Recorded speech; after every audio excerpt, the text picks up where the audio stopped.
Hey, it's me, Jesse C. Months ago when I was doing my I review all BG3 mods video, which has turned into a series like everything I do does, I wrote a paragraph in the intro bemoaning the fact that the upcoming BG3 modding tools would not include support of new story content, meaning no new quests, maps, campaigns, etc.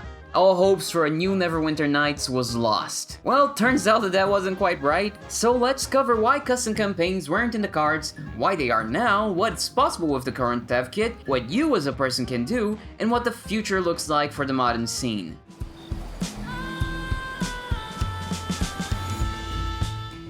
First, let me address something. Some people speculate that the decision to not allow custom campaign content was due to Wizards of the Coast, the owners of the D&D IP. They claim map 2s for BG3 would compete with Wizards' attempt to do their own digital tabletop version of D&D, so they forbid Larian from creating those. There is no evidence of these claims, I want to make it clear. I get why people jump to that conclusion with all the bullshit Wizards of the Coast regularly pulls, like sending the pink cartoons after a dude for goddamn magic cards. But considering that the last time that the community jumped the gun and blamed Wizards for Larian deciding not to do any more BG3 story content, Sven, Larian's CEO, had to jump in and correct people, maybe it would behoove everybody to just calm the down and not just spill this information. And it's an extra dumb thing to do when there are already articles out where Sven talked about why they weren't releasing those tools in the first place, and the reasons were simply that it would be too complex and too much work, not because of Wizards. I am not saying that it's impossible that Wizards has something to do with the decision behind the scenes. Maybe Sven was just not shit-talking a business partner in public. Could totally be just that. If we decide to not take Sven's word,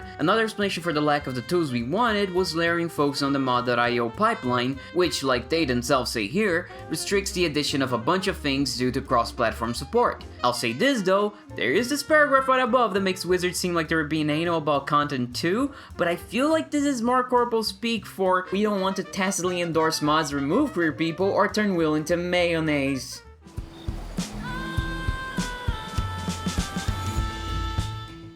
Alright, so supposedly no custom campaigns, but now we do have them. How come? The dev kit Larian shipped with patch 7 is a streamlined for the public version of the tools they use to make the game, with obvious necessary changes for them to work outside Larian Studios' own digital environment. The kit has tools to do everything Larian promised, ways to edit or make new spells, dices, classes, races, etc. But hidden from sight are even more tools. Maybe Larian didn't bother to clean up the kit that well, unlikely IMO. Maybe this was intentional, so that the community could do the heavy lifting if they really wanted. Or maybe they did plan to let people make content, but gave up due to time constrictions as they ramp up production for their next game. Regardless of the reason, inside the dev kit are tools to make custom maps, custom dialogues, cinematics, etc. To use the secret tools, all one would have to do is edit the permissions and limitations inside the kit, effectively unlocking their use. Which is exactly what Siegfried over here did, giving us the BG3 toolkit unlocked. Why these functions came with the toolkit might be a mystery for now, but the fact that they were never properly fixed for public use is clear. Before you despair or get too excited, the state of the unlocked tools is varied. They range from mostly working, to pretty buggy, to gutted and missing pieces. The tools are incomplete and missing connections they probably had inside Larian's digital environment. To give a simplified example, the lip sync in Baldur's Gate was made with tech that Larian bought, not developed themselves. One such face effects. So there's no way they could ship this tech with the kit,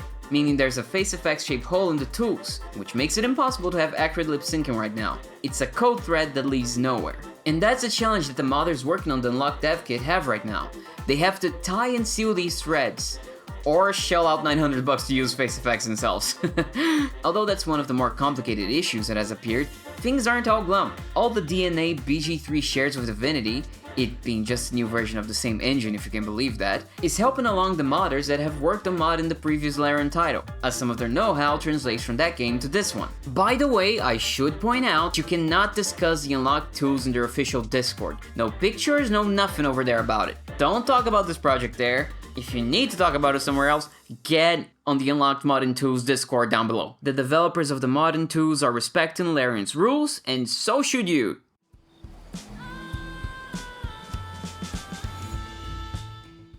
Maps can be made, though certain specific features like letters are not working. There's some visibility issues too, apparently. People can now create new maps, light them up, they can edit and add stuff to the ones already in the game as well. Terrain can also be edited and terraformed. Dialogue is working, but in a bare bones way. We can put in checks, trigger combat, and just trigger dialogue by proximity. But when it comes to the more cinematic aspects like camera position and characters' emotions, custom audio and voices, work still needs to be done and all that, and those are very complex parts. And in Quest of the Journal also appears to be somewhat working too. And the most surprising of all to me, there's already some early work on adding custom origins and companions. Dark Urge companion might actually be in the cards now. So the structure for a map in an adventure is there, but the more complex details are still being sorted out. And that's the tough stuff. I will point out though, making a full custom campaign would require some awesome 3D modelers. As far as I know, there's no tool for face editing, for example, so you'll be seeing the same NPC heads if you don't have that. So you need to manage your expectations, because to me, it feels like the campaigns are probably going to be less like Bethesda mods and more like Neverwinter Nights campaigns. Which is not bad. Neverwinter Nights was awesome. I loved it. You if you didn't.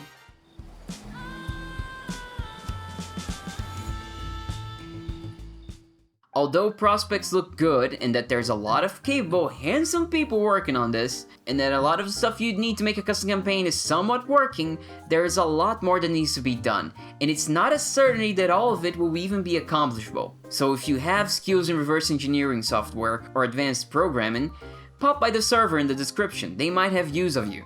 If not, try not to crowd over there, please. The bigger a Discord, the more need for community management, and best to let these folk focus on making mods and not being mods. How you like that, huh? Now, if you want to just try starting to mod your own custom content, there are already some resources in the Discord that can get you started making stuff. But do keep in mind that they're just starting this project out, so there's not a lot of documentation and guides there yet. The situation is new and volatile. Maybe tomorrow there will be multiple breakthroughs on these tools. God, I hope. Or maybe not. Regardless, these peeps are doing good work and deserve all the props in the world. See you later. Well, it's because they have creepy animal faces that freak me the f*** out. Oh, don't kiss the beak! With flavorful scaling abilities in somewhat different bodies. Though, all of them can be Skelly Boys if you want. What? Actually balanced, cool, flavorful, and just plain fun. I love the Tinify spell. Oh my god, it's the world's tiniest violin.